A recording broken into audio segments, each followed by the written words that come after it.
Честита нова година, но кога започва тя?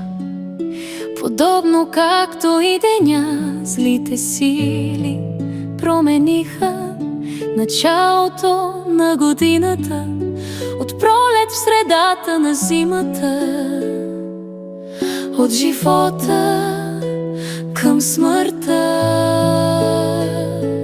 Пази месеца вив, Пасха да правиш на Господа твоя Бог, защото в месеца вив Господ твоят Бог те е извел из Египет през нощ.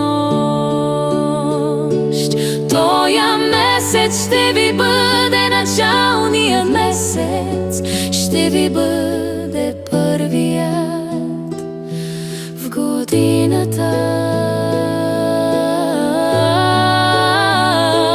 Както самите имена показват реда в древната година. Септември е 7, октомври 8, ноември 9, декември 10, а първи месец е краят на март, средата на април.